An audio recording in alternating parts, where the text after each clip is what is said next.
Goeiedag vriende en weer eens welkom by ons 10de aanbieding van ons reeks die Hemelse Reunie uitnodiging. Vriende, ek is geseënd, ek weet nie van u nie.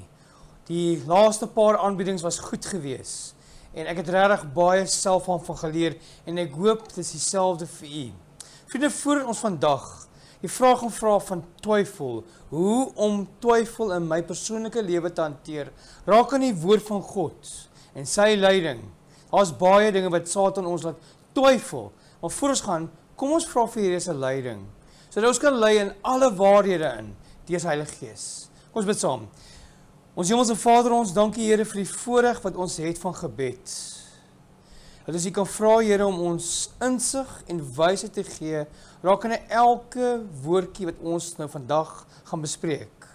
Here, ons kan nie verlossing of selfs twyfel of selfs enige onderwerp in die Bybel verstaan sonder die leiding van die Heilige Gees wat U vir ons beloof het, Here. Here, leer ons, oortuig ons en lei ons, Here, in U waarheid deur die Heilige Gees. Vader, ons sê dankie, Here, dat U vir ons al so goed is. Ons is nou al by ons 10de lesing, Here, en mag ons vandag weer 'n ervaring saam met U hê deur U woord saam te kan leer. Dis my gebed in Jesus naam. Amen.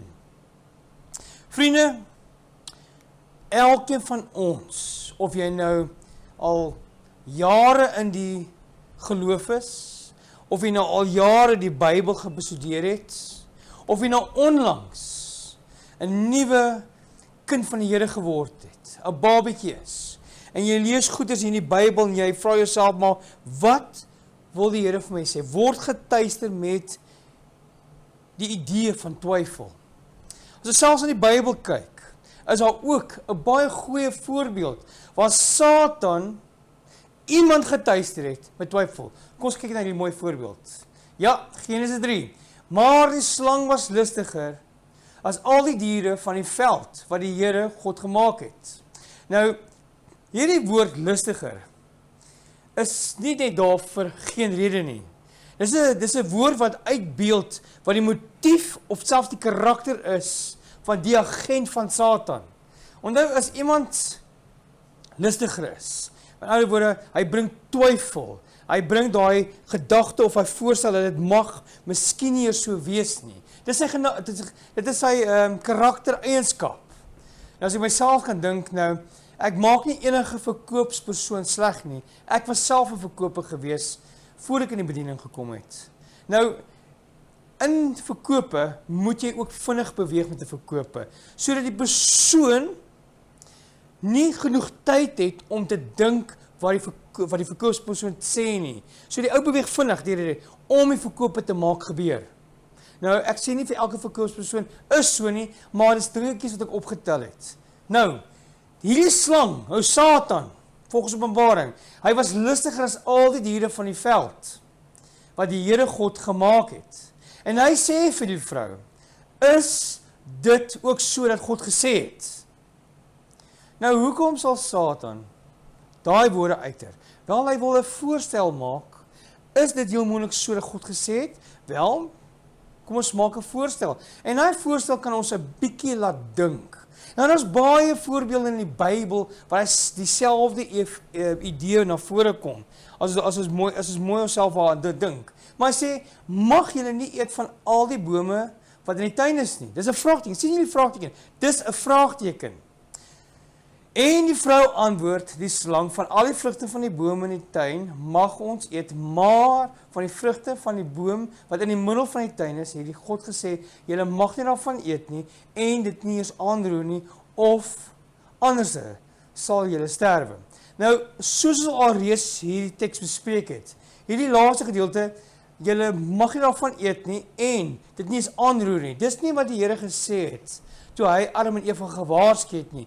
Dit sê alreeds vir ons hierso, sy het gedink aan die voorstel, en om hierdie gedink het sy oor gereageer. Sy is al klaar hierso beïnvloed. Maar wat maak Satan verder? Toe sê die slang vir die vrou, julle sal gewis nie sterwe nie. So met die voorstel, met die leuen wat hy vertel, die feit dat Eva klaar begin dink het, te twyfel, okay, is dit so, is dit nie so nie. Toe kom Satan en hy kom maak hierdie stelling. Julle sal gewis nie sterwe nie. As gevolg van die voorstel, maak hy die stelling. Dis moontlik waar. Maar God weet, hoe weet hy dat God dit weet? Dat as julle daarvan eet, sal julle oë oopgaan, sodat julle soos God sal wees, deur goed en kwaad te ken. Nou vriende, as ons onsself in so 'n situasie vind, en dan kom hy voorstelle, wat gaan ons doen? Wat doen ons met so 'n ding? Omrede die Bybel nie alles beskryf hierson nie. Kyk, hier's baie dinge wat ons hier uit kan lees. Maar die vraag is, julle sal gewis nie sterwe nie. Is daar die moontlikheid, soos al reeds gesê in ons vorige lesings, dat Satan moontlik die appel gevat en geëet het en van Eva gewys, maar kyk, jy gaan nie sterf nie. Kyk, dit is 'n voorstelling. En Adam en Eva kon dit gesien het, gesê het, maar God het gesê ons sal sterf. Is God miskien 'n leienaar? En dis presies wat Satan wil hê. Elke twyfeling bring hy tot jou toe. En hy bevestig dit op 'n manier wat hy jou manipuleer om dit te glo. En vriende, as ons vandag kyk na die sondeprobleem, hoe verrykende Genesis 3 nou al is, en hoe ver dinge al gevorder het, kan 'n mens met sigself die vraag vra, en Satan hou ook van dit. Hoekom het God nog nie 'n einde gemaak aan die sondeprobleem nie? Hoekom het hy dinge toegelaat om so ver te gaan? En dit is 'n geldige vraag. Dit is regtig 'n geldige vraag. Maar eerder het God hierdie toegelaat. Nou hoekom het hy toegelaat? Wel vriende, is omrede hy vir ons lief is en vir ons die geleentheid gun om nog 'n keuse te maak vir ons. Maar ek wil nie te veel daaraan gaan nie. Maar die vraag bly nog steeds, hoekom? En nou as 'n antwoord vir dit. Kom ons kyk wat die volgende skryfie vir ons sê rakende die uitdagings wat ons het met die skrifte. In die Bybel is daar baie dinge wat ons nie kan verklaar of verstaan nie. Daar is. Soos byvoorbeeld Jesus se menswording, sy vleeswording. Is dit werklik waar iets wat ons kan verduidelik? Daai proses van God wees na mens word. Nee, glad nie. Nicodemus vra die vraag, maar hoe kan ek wedergebore word? Is dit iets wat ek en jy vandag vra, hoekom? Ek weet nie. Jesus se opstanding, toe hy opgestaan het van uit die graf uit opgestaan en weer lewend gewees het in sy glorie, is dit iets wat ons werklik ten volle kan verstaan? Die verborgenheid, die diep menslike dinge wat ons vra rondom die verborgenheid. Baie keer is dit te diep vir ons om te verstaan. En ons kan dit nie verklaar nie. En selfs in die dinge in die natuur, as ons kyk mooi na die natuur, ondervind ons verborgenhede. Wetenskaplikes probeer nog steeds baie dinge om te ontleed. En dit is al vir jare aan die gang. En die openbaring van die diepte daarvan is nog steeds vir ons onverklaarbaar van God se skepping. En vir die rede wat ons die volgende waarskuwing na kyk. En Satan maak daarvan gebruik. Hierdie verborgenhede wat nie verklaarbaar is nie. Kyk hoe slim is hierdie man. Kyk hoe slim is hy. Om hulle geloof in die skrifte te ondermyn. Jy sien, omrede ons dinge nie in die Bybel kan verklaar nie, wat maak hy? Hy ondermyn dit. Hy sê, is dit ook so? Het God werklik waar dit so gemaak?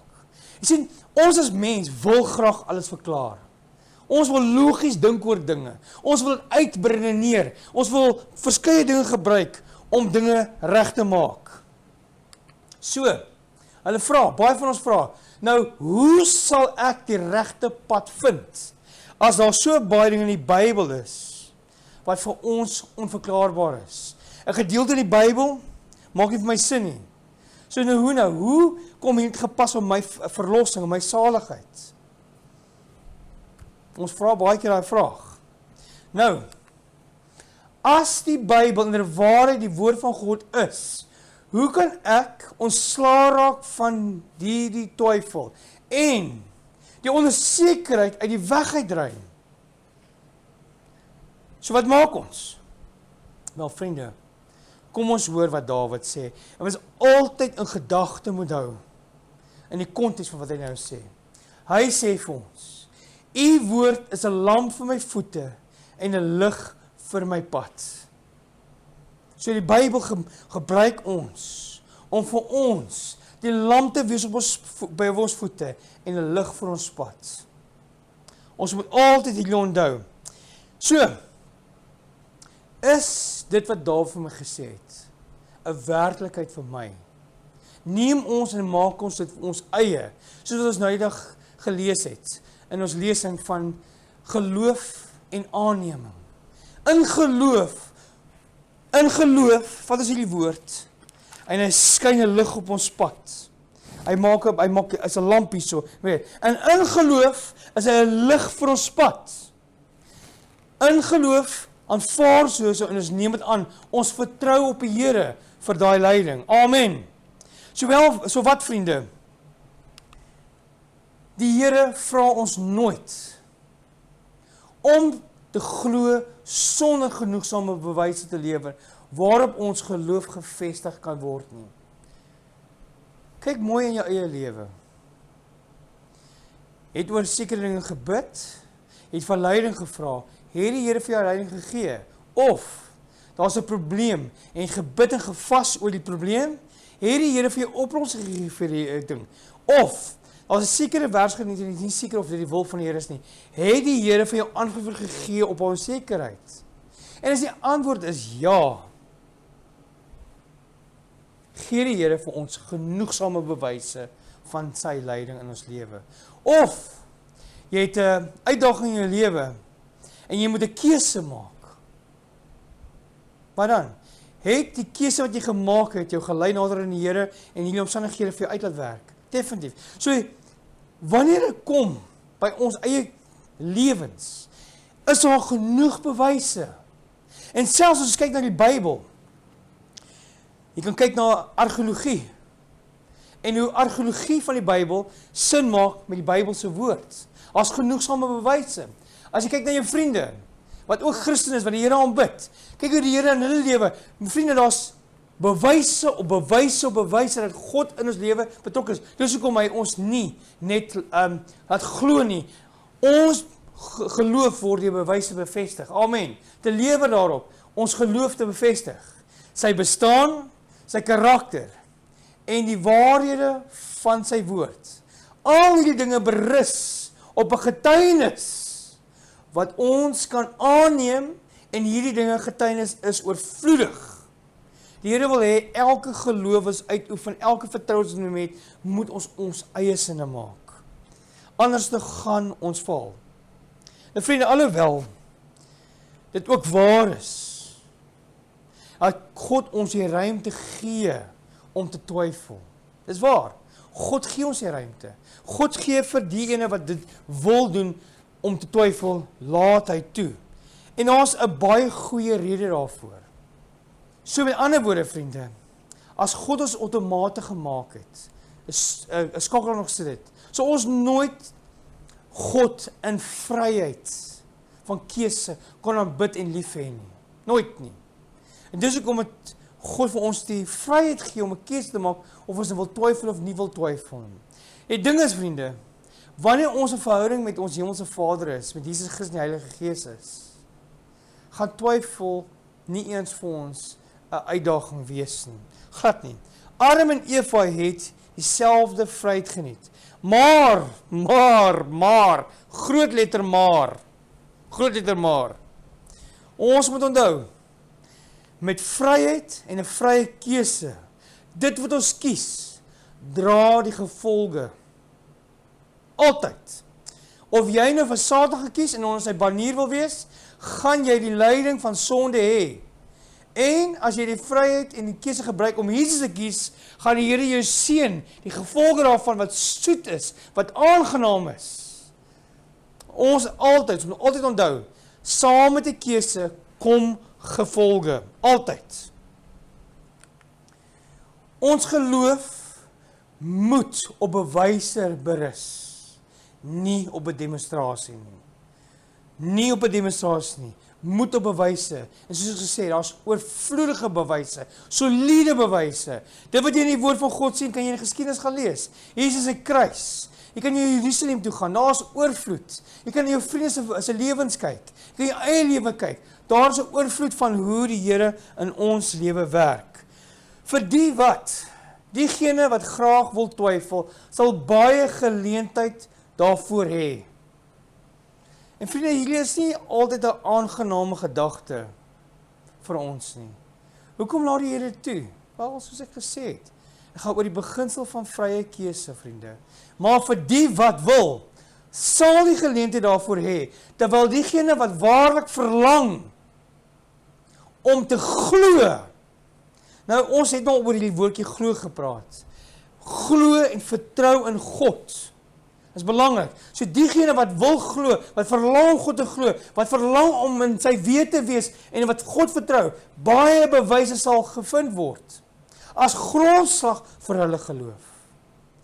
So vriende, ons uitdaging is, ons probeer die gedeeltes van die Bybel wat diep goddelike geheimenisse inhou. Ons probeer om goed wat die Bybel geskryf is, wat diep goddelike geheimenisse inhou, met menslike teorie, met filosofie te probeer te verklaar of selfs uitredeneer. En vriende, dit is gevaarlik. Maar nou sien ons iets in die Bybel, ons maak hom oop, ons sien iets in die Bybel, en jy weet, ons wil verstaan wat hier aangaan. Ek kan vir jou sê, vriend, ek het al verse gehad wat ek vir baie lank vasgesit het. En ek kon eenvoudig net nie dit uitklaar nie. Ek kon dit vir my, hierdie kon nie vir my, dit maak nie vir my sin nie. Nou ek sit logies tipe mens. As iets vir my logies sin maak nie, of ek kan uitredeneer nie, dan is dit van my van geen waarde nie. Maar dit sê nie dis die waarheid nie. Dit sê nie dis God se woord nie. Dit sê nie dat daar geen inspirasie in is nie. Hier is die geïnspireerde woord van God. Die ding is net, die Heilige Gees wil moontlik nie op daai tydstip vir jou openbaar nie. Jy is miskien nie eens geestelik reg daarvoor nie. So, om met menslike teorie en filosofie na die woord van God te kom, is gevaarlik. Want jy kan 'n vers interpreteer en verkeerd interpreteer, want jy die Heilige Gees eenkant gesit. En dit is baie gevaarlik, want Satan ondermyn hy, dis presies wat jy wil hê, om God se wil vir jou te ondermyn. Sien vriend, ons wil dinge uitredeneer op ons menslike denkwyse. Nou, wil ek graag die volgende ding en die volgende waarskuwing. Ons is sondige mense, met sondige denkwyse. Ons dink baie keer as ons goeders lees oor teoloë, ons dink aan filosowe, hoe hulle redeneer. Ons wil met daai idees kom na die woord van God toe, wat nie geïnspireerd is nie. En ons wil dinge verklaar. En wat gebeur dan? Ons vat hierdie woord uit konteks uit. En ons vat daai uit konteks en verkondig aan die woord. Wat dink julle maak dit aan die woord van God? Dit bring 'n valse idee uit van wie God is. Dit is gevaarlik.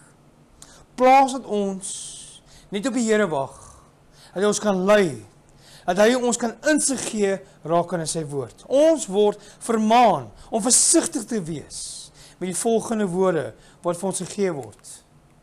Dit is onmoontlik vir die beperkte mense verstand om die karakter en werk van die ewige God ten volle te begryp. Vir die grootste en die mees ontwikkelende verstand sal daardie heilige wese altyd in verborgenheid gehul wees. Vriende, verstaan ons, begryp ons wat hier aangaan. Ek hou nogal van die gedagte van Leo Giglio, wat daai ding van die planete verduidelik het. Ons planeet, soos hy opgaan met die verskillende aarde, word net kleiner, kleiner, kleiner, kleiner. En die idee is, wat ek nogal van hou is, hoe kleiner ons word, hoe groter die aarde word, God is nog steeds groter as alles. Nou wil ons klein mense verstand Ek lag oor hierdie. Ons kleine menseverstand wil daai groot God opsom in 'n boek.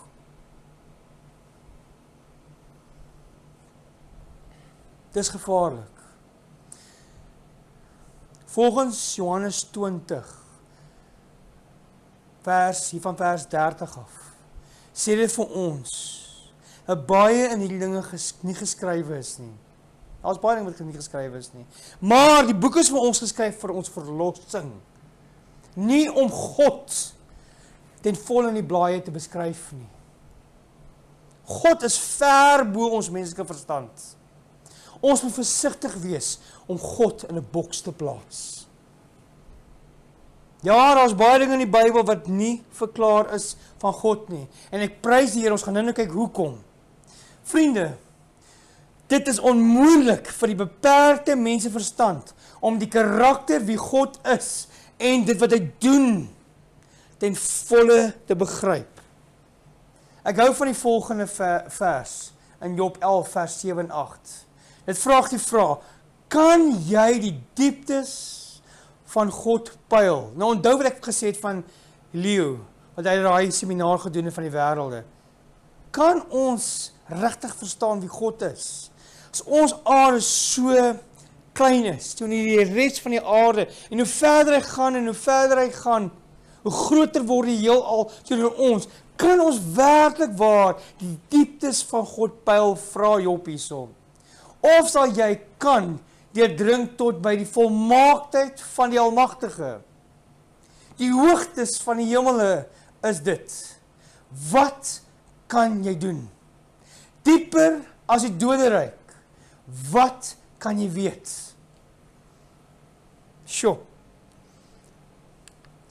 Romeine 11 vers 33 sê, o diep van die rykdom en wysheid en kennis van God, hoe ondeurgrondelik is sy oordele en onnaspreeklik sy weë. Ja vriende, daar's onderwerpe in die Bybel wat eenvoudig verborge sal bly, wat nooit en volle deur die beperkte mense van verstand ooit kan begryp word nie. Ons moet ophou om God te beperk in 'n boksie. Ons moet ophou om die Bybel die hele tyd te wil verstaan, terwyl daar dinge in die Bybel is wat nie verstaanbaar vir ons is nie. En as 'n rede daarvoor, ons gaan nou naby kom. Ek bly dit sê, maar ek beloof julle, ons gaan naby kom. Ons kan net soveel van die handelinge van God verstaan as wat vir ons goed is. Verder as dit moet ons, maar net die hand van die Almagtige en die hart wat liefdevol is, vertrou. Vriende, neem kennis van die stelling. God gaan nie aan ons iets openbaar as dit nie vir ons goed is nie. God soek ons hart en dis wat vir ons belangrik is. God soek ons hart en dis wat vir hom belangrik is. En hy wil hê, terwyl hy ons hart gesoek het en gekry het, ons moet ander hom voorstel. En is dit al wat hy vir ons gaan gee, is wat hy vir ons gaan gee. Maar jy sien, kennis raak baie kere vir ons 'n duiwel. En hoekom sê ek dit so prontheid? Want kennis maak ons hoogmoedig soms, vriende, en dis waar God ons wil keer. Die Bybelse kennis moet daar wees vir ons verlossing en vir ander se verlossing. Bybelkennis moet daar wees hoe om die proses van bekering aan iemand te verduidelik. Maar sodra ons kennis het, ons eie glorie, dan raak dit vir ons verkeerd. Ons word natuurlik aangemoedig met die volgende woorde. God gee ons genoeg bewys in die Bybel van die hemelse oorsprong van sy woord. En ons moet dit nie begin twyfel omdat ons nie al sy verborgenhede kan verstaan nie. Vriende, soos ek al reeds gesê het, daar's 'n rede vir hierdie. Moenie God in betwyfeling trek, omrede ons nie 'n logiese redenasie kan maak van alles van die Bybel is nie. Ek hou nogal van die volgende. In die skrifte is daar dinge wat ons swaar vind, wat ons nie verstaan nie, wat die ongeleerde en onvaste mens verdraai tot hulle eie verderf. En dit sien ek Dit sien baie leiers in die kerk raak. Baie kere is daar teologiese argumente, teologiese teorieë, teologiese filosofiese idees. Omrede ons as mens so graag wil hê die Bybel moet 'n ding so uitdruk, verdraai ons daai presiese woorde om dit on ons te pad. Met ander woorde, hulle vat 'n vers uit en sê nee, dis wat die Bybel probeer sê. Ons moet dinge in konteks neem wanneer by die woord van God kom. Die Bybel het 'n storie, het 'n verhaal, het 'n teologiese argument wat daar staan wat die Here uitdruk daarso. Ons kan nie 'n vers vat of 'n idee vat of ons eie idee vat en sê okay, vers, jy moet hierdie idee kom helder maak en dis wat jy moet sê nie. Nee. As dit die geval is, dan maak ons van Johannes 14 wat oor die Heilige Gees gaan in Johannes 16, wat oor die Heilige Gees wat ons sal oortuig van alle geregtigheid en ongeregtigheid, dan maak ons van daai verse 'n grap. Die Heilige Gees lei ons in alle waarheid in. Johannes 16. As ons nie gaan toelaat die Heilige Gees ons lei nie, om vir ons die vers uit te bring, vir ons sê Philip, dis wat eintlik beteken nie, sê ek nee, dit wil ek wil hê dit beteken. Vat ons die woord van God dan vir onsself as waarheid. Ons moet versigtig wees vir hierdie dinge. Kom ons kyk na hierdie stelling. As die Bybel maar net getuig het van dit wat ons maklik kan verstaan, luister mooi. Kom ons lees hierdie ding stadig deur en probeer te verstaan. As die Bybel maar net getuig het van dit wat ons maklik kan verstaan, as die grootheid en majesteit van God deur die menslike verstand begryp kon word, sou die Bybel nie onweerlegbare bewyse bevat het van sy goddelike ingewing nie. Dit is juis die heerlikheid en die verborgenheid van die waarhede wat daarin na vore kom, wat ons daarvan oortuig dat dit die woord van God is. Vriende, kom ons vertrou op God se leiding wanneer ons die woord van God bestudeer. Wanneer daar 'n teologiese uitdaging is dit nie omrede God homself nie aan ons wil openbaar nie. Is nie omrede dit onverklaarbaar is dat ons moet dink dis nie die waarheid nie. Wanneer daar 'n gedeelte in die Bybel is ons nie verklaar nie, is omrede God ons wil wys. Sy verborgenhede is groter as wat ons is. Wie hy is groter wat ons is. Want vriende, in die skrifte het God genoeg bewyse gegee van die goddelike karakter daarvan. En ons moet nie aan sy woord twyfel, omdat dit nie al die verborgenhede kan verstaan nie. Laat God toe om vir jou en my te wys wie hy is. Ek gaan weer sê, ons moet God die geleentheid gee. My vrou verstaan my ook nie altyd nie. Maar dit maak my nie 'n ware mens nie. Omrede ek partykeer onverstaanbaar is, in my denke en my wyse, maak dit my nie 'n valse mens nie. Maak dit my nie 'n onverklaarbare mens nie. Ek is maar net Philip Perch. Dis dit. Selfde met die woord van God. Omrede ons nie alles nie kan verstaan nie, maak dit nie die Bybel vals nie. Dit wys, daai onverklaarbare wys op sy grootheid, wys op sy alwys, dit wys op sy almagtigheid. Vriende, die Bybel is die geïnspireerde woord van God, is werklik waar baie goed geskrywe, as daaraan dink.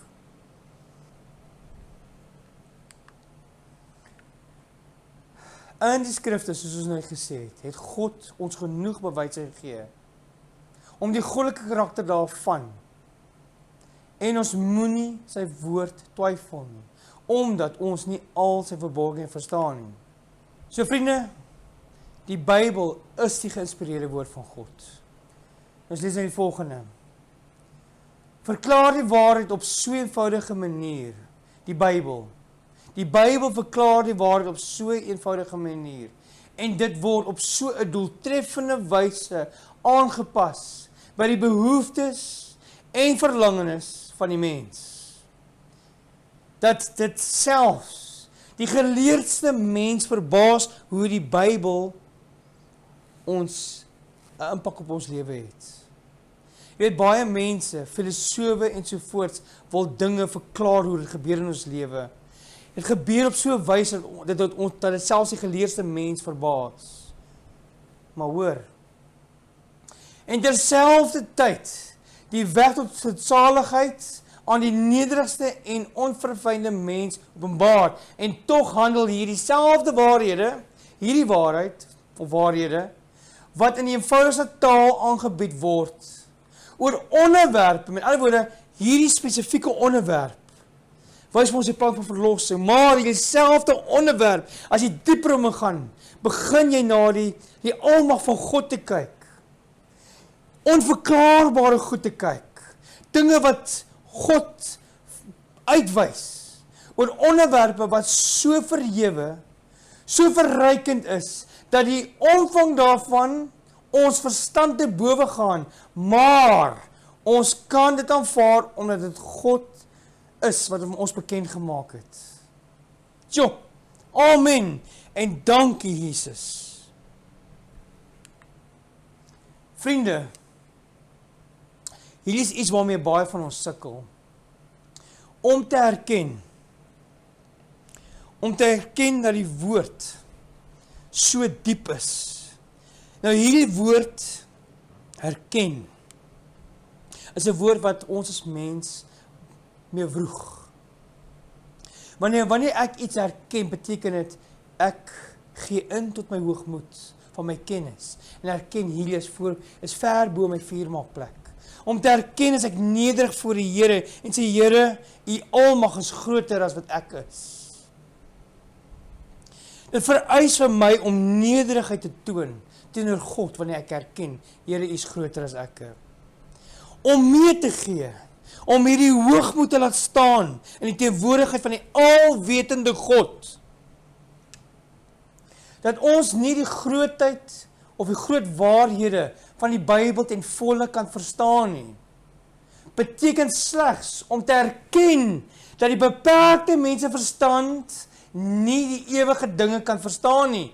Dat die mens met sy beperkte kennis nie die alwyse kan begryp nie. Vriende, my vraag bly nog steeds, as ons sou kon, sou God nie meer alwys wees nie.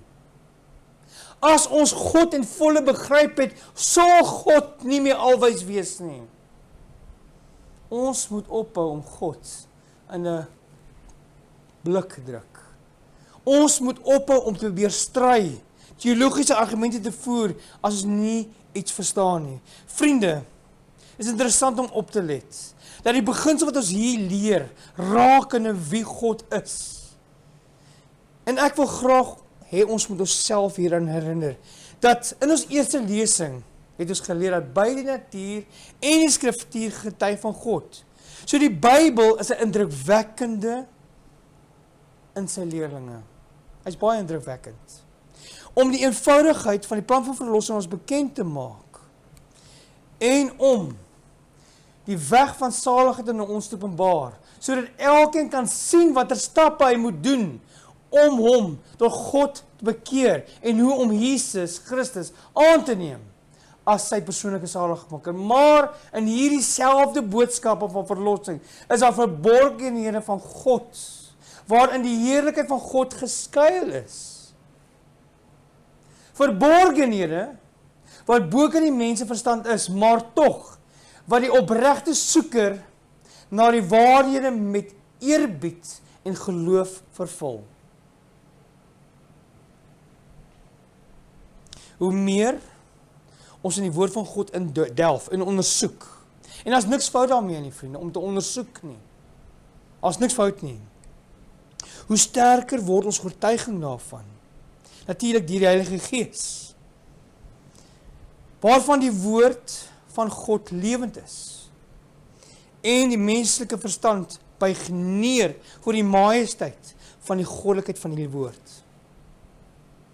Die woord van God is dinamies, hy is goed geskryf. En wanneer ons na die Bybel toe kom, moet ons met aanbidding na die Bybel toe kom. Met erkenning kom wie God is. En ja, die plan van verlossing, alles is eenvoudig geskryf.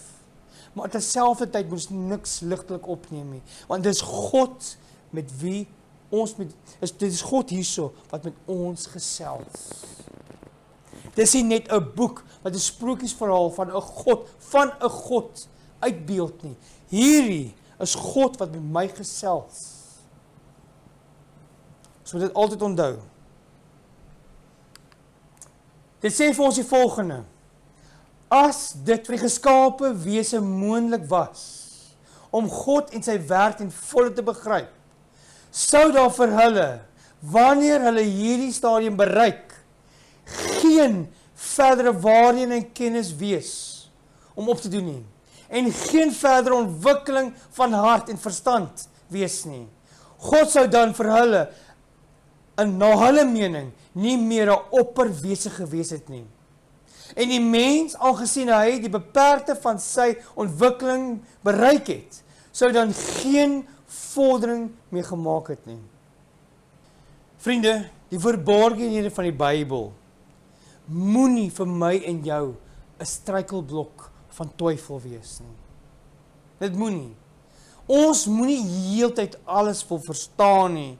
Satan gebruik dit. Hy gebruik dit. Want Satan is daarop uit om die navorsingskragte, daai nuuskierigheid wat ons heeltyd wil aanvul, van die verstand aan die verkeerde rigting te stuur. Wow! Hierdie is nogal 'n kragtige stelling. So in ander woorde, wanneer daar iets in die Bybel is wat ons nie verstaan nie, wat maak Satan? Wel, hy maak so Philip, miskien kan dit beteken. Philip, miskien kan dit teologies so geredeneer word. Terwyl dit nie die intensie is van die Heilige Gees nie. Terwyl dit nie die waarheid is nie. Daar is baie Bybelverse wat so uitgeredeneer word, omdat ons nie verstaan nie. Sien, ons wil ding so uitredeneer, dit beteken so of so, maar is nie noodwendig so nie, vriende. Satan is daarop uit, om ons navorsingskragte van die verstand in die verkeerde rigting te stuur. En die probleem is, sodra ons ding so verstaan, in ons eie raamwerk, wat maak ons? Ons vertel die wêreld. En dan luister die wêreld in dieselfde lokval as wat ons is. En vriende, ek glo nie, dis wat ons graag wil hê nie. Die vyand heers die gedagtes, en hy gee verkeerde verklaringe aan die hand. Vriende, as ons self gaan toerel en twyfel van die woord van God, en ons wil alles verklaar, die vyand eerstens stuur ons in die verkeerde rigting, en dan heers hy die gedagtes, en hy gee verkeerde verklaringe aan die hand. Satan gebruik elke geleentheid om God se woord te ondermyn, en twyfel in ons harte skep, om die skrifte te betwyfel in ons lewens.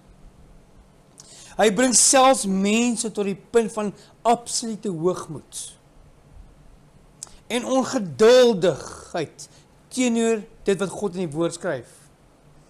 Jy sien vriende, wat Satan baie kere maak is ons het soveel kennis, soos Nicodemus, om dinge te verstaan van die Bybel, nie noodwendig Gods interpretasie nie, maar van die Bybel, ons interpretasie van die Bybel. Dat mense ons kon vra en Philip, verduidelik vir my hierdie, dat ons hoogmoedig raak, want ons ken nou alles. En Satan gebruik daai geleenthede. En baie keer verstaan ons nie 'n ding in die Bybel nie. En ons is nie bereid om geduldig te wag totdat dit God behaag, om die waarheid in ons nie te openbaar nie. Sulke mense meen dat hulle verstand sonder goddelike hulp voldoende is om die skrifte te verstaan. En as hulle nie daarin slaag nie, verwerp hulle feitelik die gesag daarvan, die gesag van God daarvan. Vriende, God wil ons lei. En daai woordjie in Johannes 16. Kom ons blaai gaan hom toe. Johannes 16.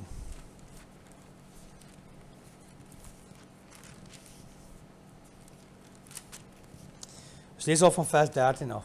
Sê vir ons: maar wanneer hy gekom het, die Gees van die waarheid, sal hy julle in die hele waarheid lei. Nou, lei beteken nie jy is daar nie. Jy is nou daar op 'n plek waar jy ten volle kennis het nie. Lei beteken wanneer jy iemand lei na 'n punt toe. Is 'n proses, 'n leerproses, waartoe jy beweeg. Nou, baie van ons is nie bereid om my pad te loop nie. Baie van ons is ongeduldig. Ons is nie bereid om geduldig te wag vir God se behaag, om hierdie waarhede aan ons te openbaar nie. Nee, ons wil dit nou weet. Ons wil dit nou weet, want ons wil die kennis opdoen.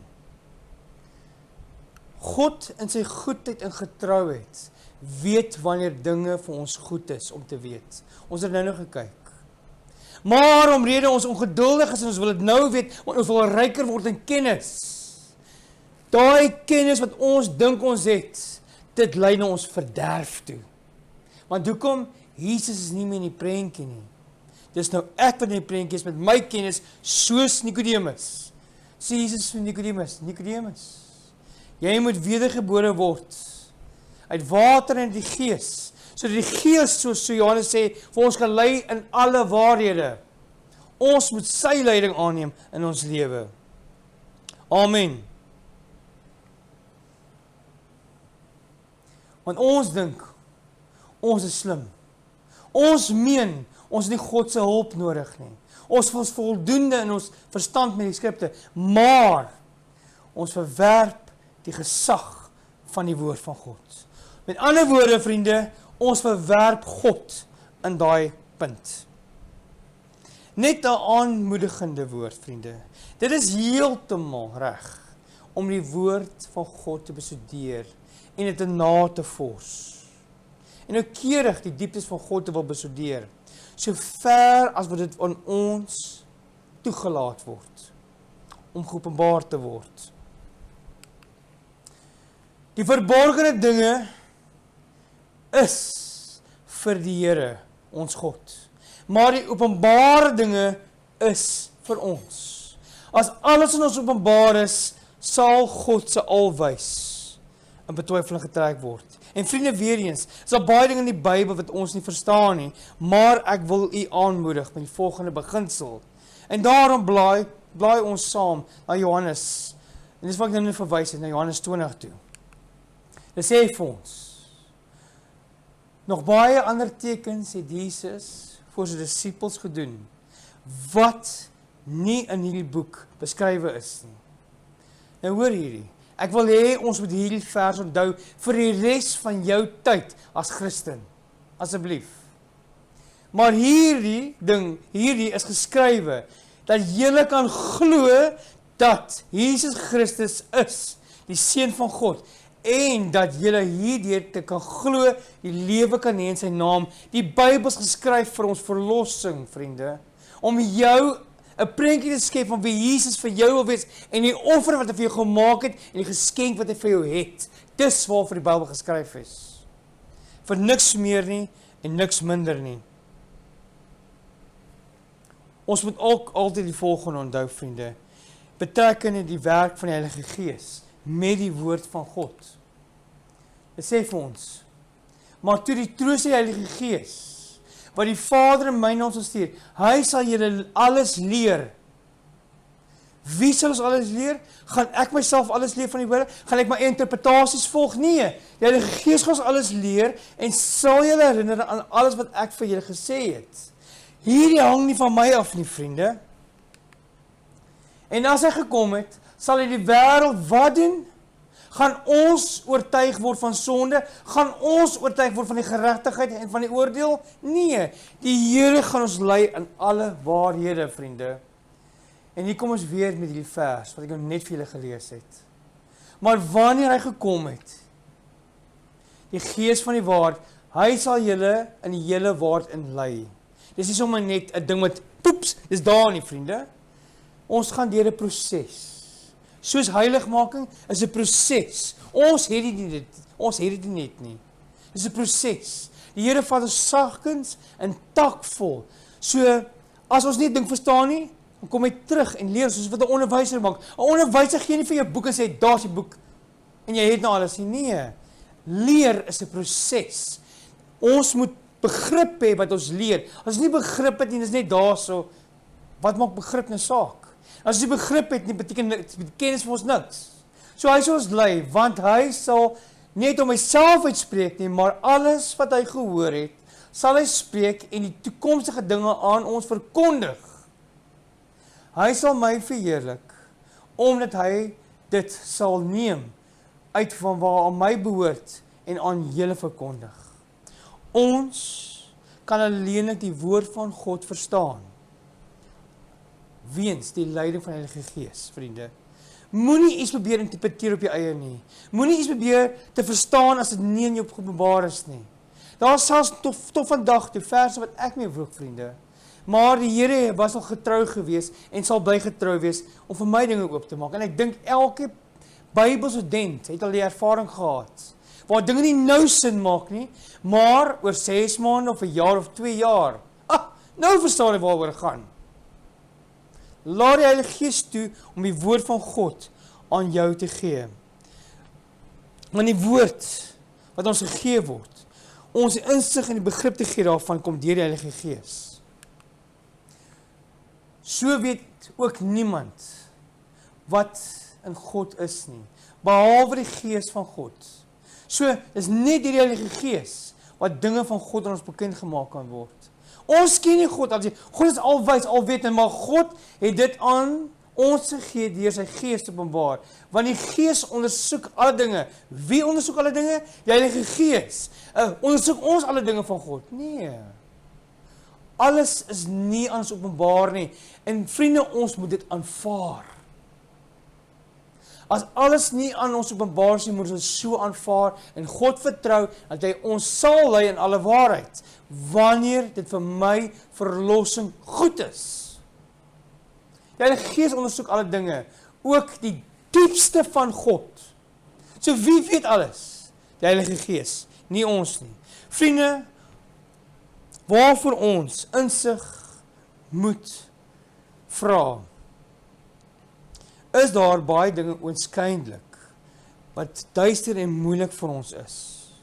Maar wat God aan diegene wat ons verlang om verstand en verduideliking te gee, moet ons vra op die Heilige Gees, vriende. Ons moet besef dat sonder die Heilige Gees is ons verstande nie helder nie, om insig te verkry nie.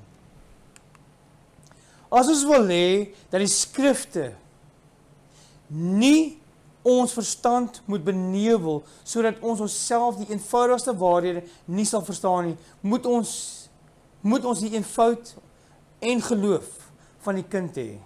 Bereid om te leer en gewillig om die hulp van die Heilige Gees te roep, as ons wil hê dat die skrifte nie vir ons verstand moet benewel nie.